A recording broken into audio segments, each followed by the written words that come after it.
33% less than their male counterparts for the same job.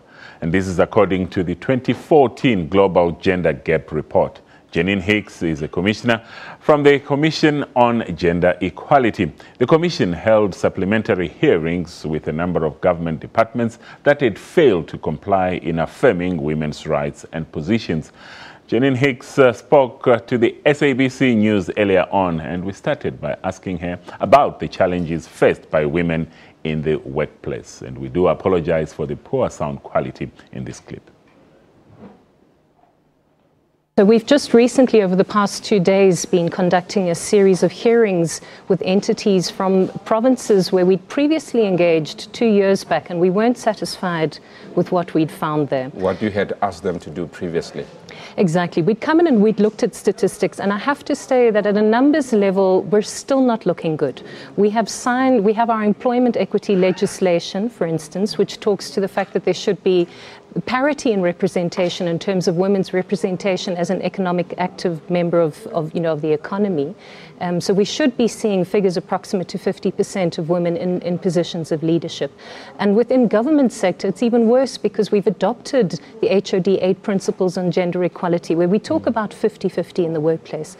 What we found now in interacting with these entities is we're still seeing women in some positions at 0% representation in senior and top management, and at best 30% at middle management positions. If I may interject, the World Economic Forum gap report, the 2013 gap report, salary gap report, says South African women earn 33% less than their male counterparts for the same work. The international gap is about 13%. Where do you come in as the commission? How do you engage different departments and how do you engage the private sector in dealing with this problem? This issue, this is whether or not there is equal pay for work of equal value. That is the concept that is put forward. We have ILO provisions which call for equal pay for work of equal value. And the figures are there. Within the South African workplace, we still have this gap. We're not seeing parity. How we've taken this forward as the Gender Commission is we've surfaced this with Parliament. One of our roles is to advise Parliament on where there are policy shortcomings. We've engaged with our Employment Equity Commission with a view towards, in its review of our employment equity legislation, to make sure that it addresses that. And then when we hold individual entities to account, we specifically target and ask that question about pay and whether there's parity in pay. But what is your relationship like? What challenges are you facing in dealing with these different entities in actually trying to address this problem? Okay, we've had a bit of a mixed experience, and we came close to needing to issue warrants of arrest in some instances. We have not been satisfied with the response from some of the entities who've really resisted coming before the Gender Commission and reporting to us. We had to issue subpoenas in some instance, and we have the powers to do so, compelling entities to appear before the Gender Commission. And we're pleased to say we had to tussle a little bit, but we managed to have all the entities appear before us.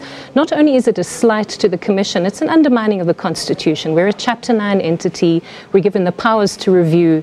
We're tasked with doing what's necessary to complete our investigation, and they simply have to comply. Let us then talk about government departments which have not been complying with some of these recommendations that you have made. What do you think is the problem? What is the stumbling block? Why aren't they complying? You know, where we see, just to flip it the conversely, where do we see issues of compliance is where there's leadership and where there's commitment. So where the individual MECs or ministers who really buy into this issue of transformation, they're the ones that require that the necessary policies are in place, the measures are in place to ensure that there's transformation.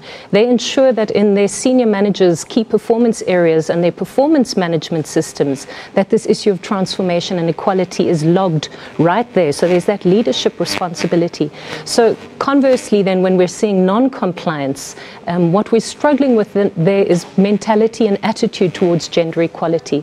And as we were discussing informally a bit before, some of that might come from gendered stereotypes and norms in terms of, you know, especially if you're going to appoint a CFO, you want a man. Where we come from as a society, where men would want to be at the upper echelons of these structures.